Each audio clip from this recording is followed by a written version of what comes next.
सभी पत्रकार बंधुओं को नमस्कार। आज आम आदमी पार्टी के लिए जम्मू कश्मीर की राजनीति में एक नए अध्याय की शुरुआत हो रही है और आज जम्मू कश्मीर की राजनीति से जुड़े हुए तमाम मजबूत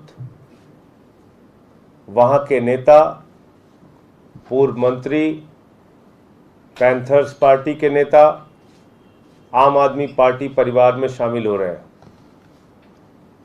हमारे साथ दुर्गेश पाठक जी जो वहाँ के प्रभारी हैं, कश्मीर के हमारे प्रभारी इमरान हुसैन जी जो मंत्री हैं दिल्ली सरकार के, इन सब के प्रयास से और बातचीत के बाद आज श्री हर्षदेव सिंह जी जो 3 बार विधायक रहे जम्मू कश्मीर के, 18 वर्षों तक एमएलए रहे क्योंकि वहाँ 6 साल की विधानसभा होती थी, और शिक्षा मंत्री रहे। पैंथर्स पार्टी आप लोगों ने सुना होगा, वहाँ की सरकार में भागीदार थी 2002 से 2005 तक। 3 वर्षों के अपने कार्यकाल में आज़ादी के बाद से लेकर 2002 तक जितने स्कूल नहीं बने जम्मू एंड कश्मीर में, उससे ज़्यादा स्कूल इन्होंने 3 वर्षों के कार्यकाल में बनाए। 22 डिग्री कॉलेज बनाया, 11,000 स्कूल बनाए और हार्वर्ड जैसी संस्था ने इनको वहाँ के सर्वोच्च सम्मान से सम्मानित किया। एक ऐसे शिक्षा मंत्री, एक ऐसे लेजिस्लेटर, एक ऐसे विधायक, एक ऐसे मंत्री जिनको वेस्ट विधायक, एक सबसे सर्वोच्च विधायक, सर्वश्रेष्ठ विधायक के रूप में भी सम्मानित किया गया। तो आज ऐसे व्यक्ति हर्षदेव सिंह जी जो पैंथर्स पार्टी के अध्यक्ष भी हैं, वो आज आम आदमी पार्टी में शामिल हो रहे हैं। मैं उनका हृदय की गहराइयों से स्वागत और अभिनंदन करता हूं।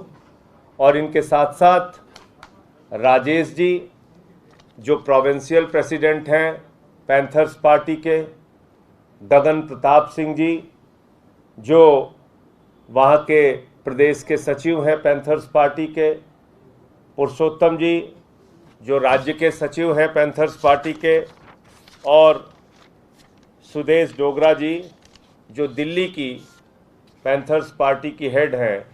ये तमाम लोग आज आम आदमी पार्टी परिवार में शामिल हो रहे हैं। अरविंद केजरीवाल जी की नीतियों से प्रभावित होकर, अरविंद केजरीवाल जी के दिल्ली मॉडल शिक्षा, स्वास्थ्य, बिजली, पानी पे जो उन्होंने अनुकरणीय काम करके दिखाया है, इन मुद्दों से प्रभावित होकर आज ये सारे लोग आम आदमी पार्टी परिवार में शामिल हो रहे हैं। मैं फिर से एक बार इस परिवार में इनका हृदय की गहराइयों से स्वागत और अभिनंदन करता हूं। आगे आपको और कुछ बातें दुर्गेश जी बताएंगे। ठीक, आप इधर आ जाइए। पहले बुलवा ले, फिर पहले शामिल कर लें।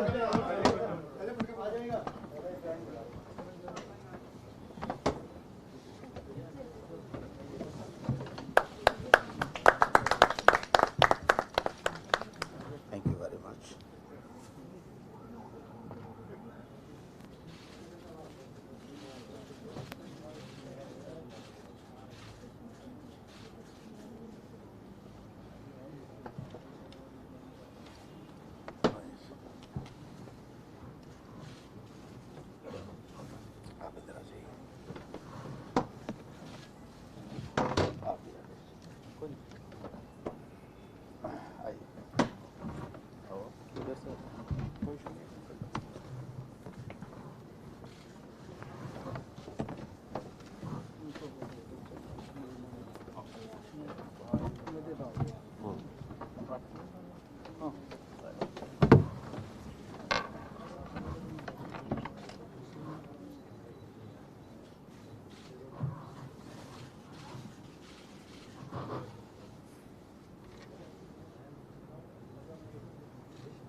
हमारे बीच में मैं एक साथी का परिचय कराना भूल गया था। गौरव जी भी हैं जो अभी नवनियुक्त प्रभारी बनाए गए हैं। सलाउद्दीन जी भी प्रभारी बनाए गए हैं, वहाँ के जम्मू कश्मीर के, कश्मीर और जम्मू के अलग अलग क्षेत्रों के हमारे प्रभारी बनाए गए हैं। तो मैं अब निवेदन करूँगा हसदेव सिंह जी से कि आम आदमी पार्टी परिवार में शामिल होने को लेकर उनके क्या विचार हैं, क्या सोच है और आगे कैसे काम करेंगे, वो अपनी बातें रखें।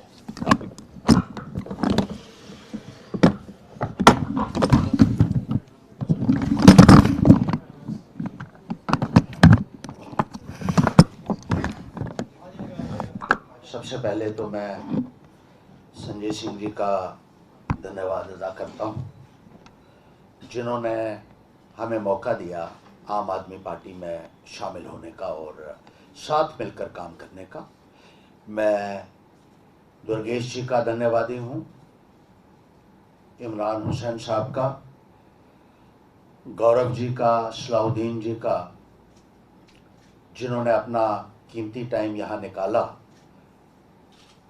और हमारी सारी टीम को आम आदमी पार्टी में शामिल किया। जो काम आम आदमी पार्टी ने किया है उसका चर्चा पूरे हिंदुस्तान में आज की तारीख में हो रहा है। जो एजुकेशन के सेक्टर में, हेल्थ के सेक्टर में, खास तौर पर बिजली और पानी जैसी सुविधाएं देने में जो रोल रहा है केजरीवाल जी की तमाम टीम का, उसकी सराहना जो है वो हर तरफ हो रही है। और जम्मू कश्मीर में भी ज़रूरत है इस बात की, इसी किस्म का रेवोल्यूशन वहाँ भी आए और जम्मू कश्मीर के लोग जो मूलभूत सुविधाओं से कई अरसे से वंचित हैं, उनको भी वो तमाम सुविधाएं मिल सकें, भ्रष्टाचार का खात्मा हो सके और एक गुड गवर्नेंस जो हम अक्सर किताबों में ही पढ़ते हैं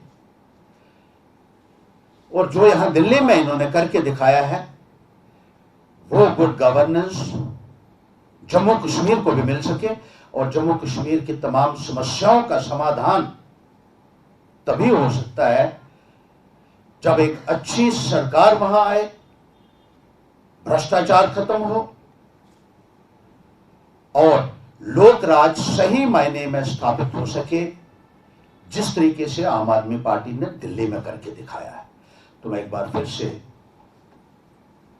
संजय सिंह जी आपका और तमाम जितने भी यहां पार्टी के सीनियर लीडर्स आए हुए हैं उनका बहुत बहुत शुक्रिया करता हूं, बहुत बहुत आभार व्यक्त करता हूं। बहुत बहुत शुक्रिया।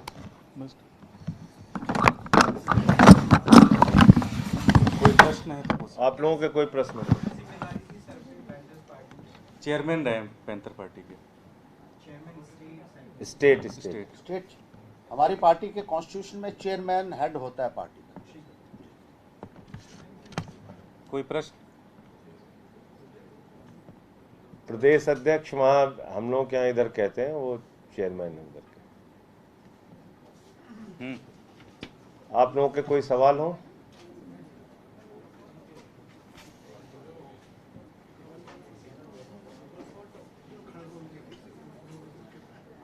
बंदा कुछ बोलना चाहता है?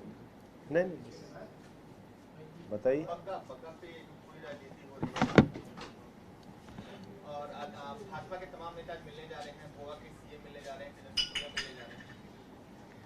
देखिए, कल पूरे भारतवर्ष में भारतीय जनता पार्टी ने फिर से एक बार अपना चेहरा बेनकाब किया और साबित किया कि भारतीय जनता पार्टी गुंडे, लफंगों और दंगाइयों की पार्टी है।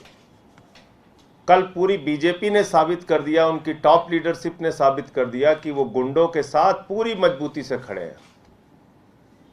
बग्गा जो एक सीरियल ऑफेंडर है, सुप्रीम कोर्ट के परिसर में घुसकर चैम्बर में प्रशांत भूषण जी को उन्होंने 2011 में उसने पीटा मारा। जिस व्यक्ति ने बंगाल में हिंसा फैलाने में जिसके विरुद्ध मुकदमा है, दिल्ली में नफरत फैलाने को लेकर मुकदमा है, पंजाब में मुकदमा है, यानी बंगाल से लेकर पंजाब तक जो आदमी नफरत और हिंसा फैला रहा है, ऐसे व्यक्ति के पक्ष में पूरी की पूरी भारतीय जनता पार्टी खड़ी हो गई। तो बीजेपी ने फिर से अपने आप को पूरे देश के सामने साबित किया कि वो गुंडे, लफंगों और दंगाइयों की पार्टी है और गुंडों को बचाने के लिए वो किसी भी हद तक जा सकते हैं।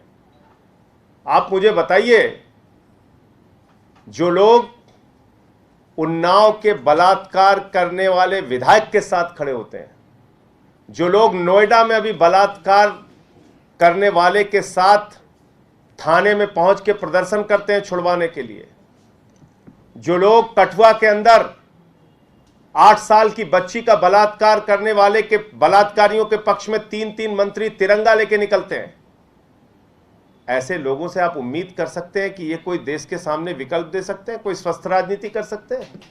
और कल से मैं भाजपाइयों को देख रहा हूं, कह रहे पुलिस का दुरुपयोग हो गया, पुलिस का दुरुपयोग हो गया।